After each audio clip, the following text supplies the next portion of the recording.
We are aware that our resident is the first patient to die from COVID-19 in the Commonwealth of Massachusetts. Massachusetts has its first fatality due to the coronavirus. You heard right there. Winthrop officials elaborating on it just moments ago. Welcome to Western Mass News at 6, everyone. On this Friday, I'm Chris Pisano. Let's take a look at what's making headlines tonight. That first death involving a man in his 80s. We'll have more on that in just a moment. Also, Governor Charlie Baker saying he's not considering a shelter in place just yet for Massachusetts. The president addressing the toll the pandemic is taking on grade school and college students today. And Connecticut's governor implementing a new stay home, stay safe policy across that state. The Department of Public Health reporting an 85 case increase from yesterday. The total across the state rising now to 413. Middlesex County cases jumping by 20 to 144 total cases. And closer to home, Berkshire County cases now totaling 20. Hampshire County seeing one additional case today, while Franklin and Hampden counties stayed steady at 1 and 2 cases respectively. The first coronavirus death here in Massachusetts, headlining Governor Charlie Baker's press conference today. Western Mass News reporter Leon Purvis joins us now live from our MGM studios with the very latest. Leon. Chris, we learned today that a man in his 80s from Suffolk County is the first person in Massachusetts to die after contracting the coronavirus. This is certainly a day that I think we all knew would come. We read and hear about the accounts from elsewhere in the world or across this country about the loss of life that this disease is responsible for. But when it happens here in the Commonwealth, it's obviously different. Heartfelt comments as Governor Charlie Baker offered his coronavirus update on Friday. It's the state's first death as testing continues to be stepped up. The governor also assured residents who are concerned about looming rent and mortgage payments. Finally, I have a message for tenants and homeowners who are dealing with financial hardship due to the virus. We know you are worried, and we are going to do everything we can to ensure that nobody loses their housing because of this crisis. We'll have more to say on this in the coming days, but for now, I want renters to know the current standing orders in the Massachusetts trial court means there will be no pending eviction cases that can proceed until at least April 21st. And for homeowners who are worried about making a mortgage payment, our state laws provide 90 days to cure any payment default on a mortgage. Now, Governor Baker wants to make it clear that he does not plan to do a shelter in place at this moment in time. Live in Springfield, Leon Purvis, Western Mass News. Leon, thanks for that live report. President Donald Trump making big educational decisions for both grade school and college students. Western Mass News reporter Audrey Russo joins us live in Springfield with more on this part of our coverage. Audrey? While much of the focus around this pandemic has been on medical supplies, research, and tracking the number of cases, the president did address today the toll coronavirus is taking on students of all ages, most of whom are currently tackling education at home. The future of returning to class is unclear for elementary, middle, and high school students this academic year. While rites of passage like proms and graduation ceremonies are still up in the air, the White House Coronavirus Task Force is making a call on another end-of-year tradition of sorts. With many schools closed due to the virus, the Department of Education will not enforce standardized testing requirements, very importantly, for students in elementary through high school for the current year. For college students and graduates trying to pay for their education, the Trump administration is extending a financial lifeline in the midst of furloughs and layoffs. We've also temporarily waived all interest on federally held student loans. They'll be very happy to hear that.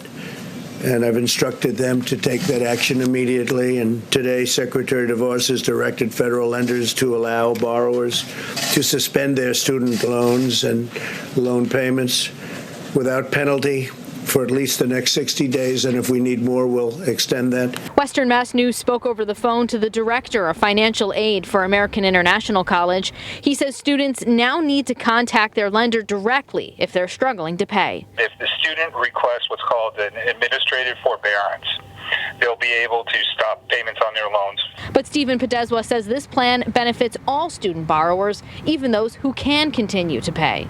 For the people that still make payments, they'll be making payments on an interest-free loan for the next 60 days. And the students who request the forbearance, they'll get some relief and not have to make any payments without penalty.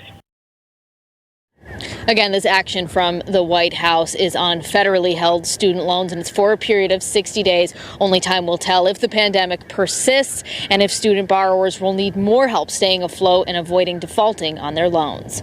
Live in Springfield, Audrey Russo for Western Mass News. Audrey, thank you for that live report. And for those of you who may have been scrambling to get your taxes filed, you now have more time. The president just announcing today that in the wake of the coronavirus pandemic, the tax deadline has been moved from the traditional April 15th to July 15th. Western Mass News spoke over the phone to a tax preparer who says this decision will make things easier for the typically straightforward process that social distancing has turned into a game of phone tag. When I do a tax return for a person, and he's sitting here, I can ask him the questions I need to know. I had one client today who I had to call back twice, and he wasn't home or she wasn't home, so they called me back, and I couldn't answer them when they called, so I had to call them back. It's important to note that while the federal deadline has been pushed back, the Massachusetts deadline for taxes, that is still April 15th. Despite a promising start to the day, stocks closed out low, ending Wall Street's worst week since 2008. The Dow dropping more than 900 points as traders went into a full retreat out of fears that the coronavirus pandemic would plunge the U.S. into another recession. The price of domestic crude oil taking another nosedive as well as demand for travel began grinding to a halt this week. This as many are encouraged to stay at home to curb the spread of COVID-19. The president's coronavirus task force urging American citizens not to travel internationally. This comes as U.S. officials are limiting travel to both our neighbors in the north and south. Mexico facing similar restrictions as Canada was given earlier this week. The United States and Mexico have agreed to restrict non-essential travel across our shared border. Both our countries know the importance of working together to limit the spread of the virus and ensure that commerce that supports our economy continues to keep flowing. Those who are currently abroad are asked to return home immediately. And now for a story you'll see only right here on Western Mass News. As the coronavirus continues to spread across the globe, some local travelers are warning others about the dangers and the hassles of traveling right now. This is the president is also warning about international travel. Western Mass News reporter Lindsay Kane has the details. Susan BAUER of Longmeadow, speaking to Western Mass News by FaceTime, says if she knew what was going to happen on her vacation to Aruba, she would have stayed home. All stores are closed. Everything is closing here. So we actually, after I get off this phone call, I'm going to go to the grocery store, make sure I have enough food to last us till Sunday in case everything closes. Her family left for the island on March 15th, and at that time, she says they thought it was the right move. Honestly, we felt safer coming here because they have no cases. So we're like, well, we're going someplace where they haven't been affected.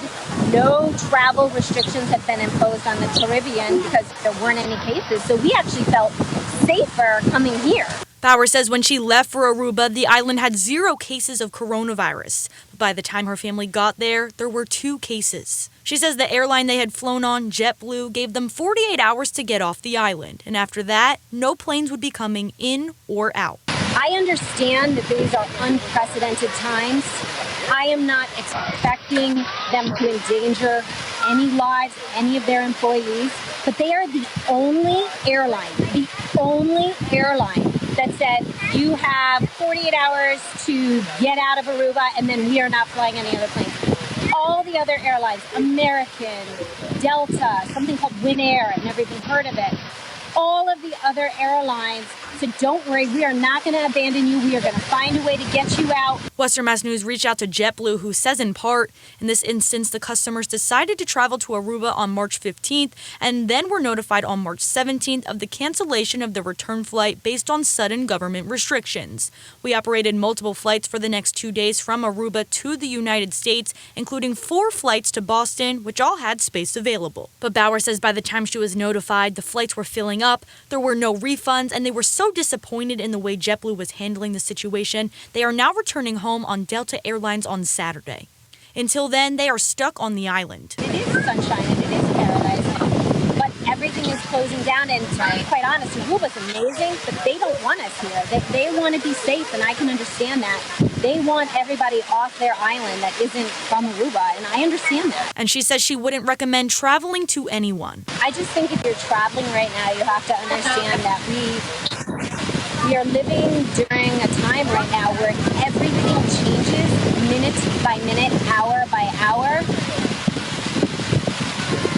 I just wouldn't, knowing, if we had known that this is going to happen, of course, we would have never flown to Aruba. And the situation just gets worse and worse and worse. They're closing more things, placing more restrictions. I think if you're traveling, you're just asking for trouble at this point. In Longmeadow, Lindsay Kane, Western Mass News.